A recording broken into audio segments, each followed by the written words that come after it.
Nous sommes réunis ce jour pour une dégustation du grand jury européen.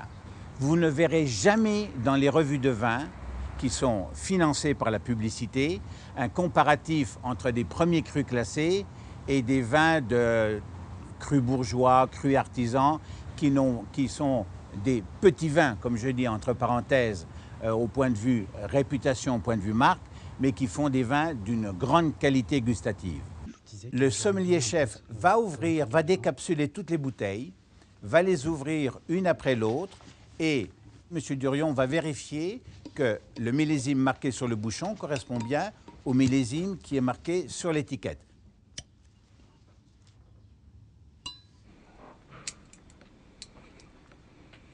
M. Durion vérifiera également la température des vins et on sera prêt à ce moment-là pour faire le service. 15 dégustateurs de très haut niveau ne peuvent pas se tromper en même temps sur le même vin le même jour.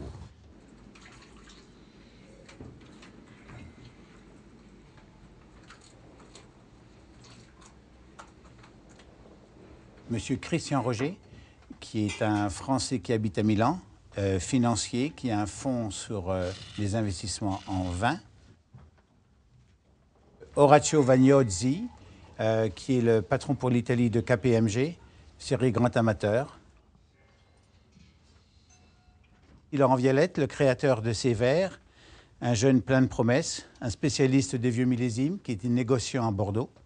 Jean-Pierre Giraud, directeur commercial de la maison Taranceau, qui fait un peu la Rolls-Royce de la barrique en France. Et Michel Béthane, le critique français qui est connu de tous les amateurs et de loin, et même largement au-delà de la France. Jacques Perrin, qui est suisse, négociant, journaliste, professeur de philosophie. Wilfried von Grob, professeur à Columbia University. Kevin Sheen, qui est un informaticien, qui travaille beaucoup avec le gouvernement américain. Bernard Burchi, qui est statisticien, professeur dans les grandes écoles, qui écrit très régulièrement dans Le Figaro. Philippe Bourguignon, directeur du restaurant Laurent où nous sommes. Abidur, un luxembourgeois. Caroline Nautin, qui travaille dans le négoce à Bordeaux. Mariam, qui est une dégustatrice journaliste danoise qui habite à Barcelone.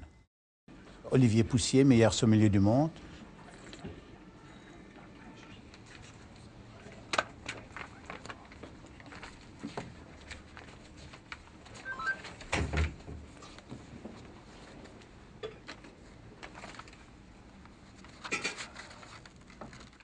Philippe Bourguignon, le vin numéro 1. Alors, le vin était brillant, le vin marqué par un peu d'évolution. Moi, c'était pas mon premier vin, donc dans la série, je le trouvais un peu évolué, une bouche ronde, présente. C'était un vin flatteur, je mets 89 sur 100. C'est premier tiers pour moi. C'est le premier tiers pour toi, Orazio. Oui, c'est un vin qui a matière. Belle matière qui t'a plu. Okay. Un vin marqué beaucoup par les épices, je trouve. Marqué par les épices, oui. Beaucoup de poivre gris là-dessus, sur ce truc-là. On est avec Pétrus. Pétrus 2001. Pétrus du commerce. Et tu sais que c'est une légende qui existe sur Bordeaux, comme quoi il y aurait deux Chaque fois que je le goûte chez les Mouex, il est parfait. Et chaque fois que je le goûte chez Michel Roland, il est parfait. C'est quand même une bouteille à 1400-1500 €. Hein. Merci. Bernard Burchi, vin numéro 2. Il y a un nez intense, c'est boisé, c'est souple, c'est bien tenu par les tanins. Il y a un tout petit creux que j'aime pas trop, c'est pas très long, il y a d'un joli fruit, donc un vin très bien. On est à Ozone. On est à Ozone 2001. Numéro 3. Est-ce que quelqu'un a beaucoup aimé le vin? Caroline? Non, c'est pas ma plus mauvaise note, mais ça fait partie du bas. Du bas. On est à Cheval Blanc. Numéro 4, Michel Béthane. La robe était un peu avancée, c'était un peu truffé. C'est pas complexe, mais bon, c'est buvable. Hein. Ouais, je lui ai donné un côté sudiste, un côté bois brûlé du bois, un côté lard des fumées. Oui. Ah, voilà. Ça, c'est bien. Lard des fumées et Michel truffé. Alors, on est où? C'est Aubryon. Voilà. Bravo. Aubryon. Jean-Pierre Giraud, numéro 5. Numéro 5, donc j'ai un vin un peu fermé en nez, avec une robe assez sombre. En bouche, c'est un vin dense, vineux, qui montre un millésime un peu austère. Un point de vue féminin. Moi, je trouve qu'au contraire, il y a une belle trame. C'est élégant, c'est soyeux. Il y a une longueur qui est très longue et très puissante. Mais c'est vrai qu'au début, quand la première attaque, c'est sur le soyeux et on peut croire qu'il manque de trame. Mais moi, je trouve pas. Je trouve qu'il y a vraiment une très belle trame. Et il y a beaucoup d'arômes. On est à Latour. Number 6. 6. I like this wine. C'est marqué par l'épice. Very nice, spicy, cloves. Nice attack. Very pleasant in the mouth. Oui. Good final. Very nice equilibrium. I really like that. Nous sommes à Lafite Rothschild. Mariam. Number 7. Number 7 was not one of the best wines for me, but in the first third, I find it with a very intense, attractive red nose with a lot of spicy eucalyptus. I find it with a very good fruit and a nice freshness on the palate that I found lacking in some of the other wines. I would have wanted to have a little bit more depth on the palate, and I found it finished too much oak tannins, but I guess it's a matter of time. On est à Mouton Rothschild. Numéro 8, Abidur. Ça, c'est un vin qui me rappelle un peu le vieux style des vins de Saint-Émilion. C'est un vin que je note moyennement. Il est dans mon milieu. I like this wine. I find it very persistent, very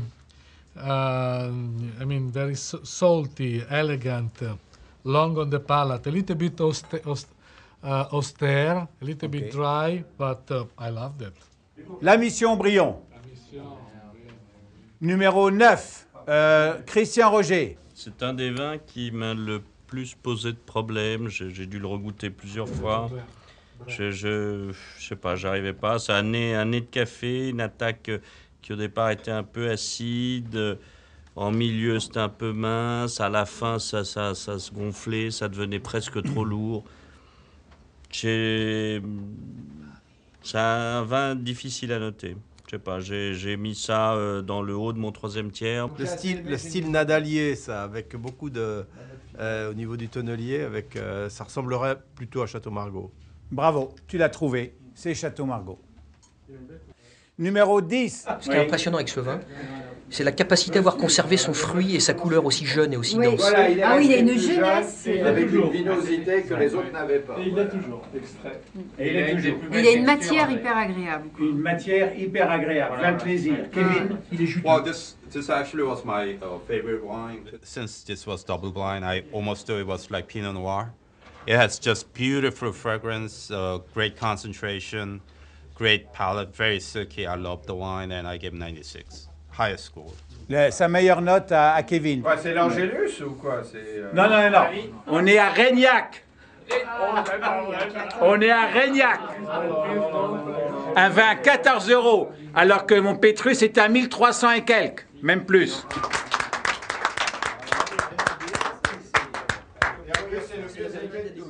Bravo, la vérité de la dégustation à l'aveugle. Exactement. Jacques Perrin, numéro 11. Alors c'était intéressant après le 10, parce que je les mets un peu en parallèle, les deux. Oui. Moi, le 11 est supérieur pour moi.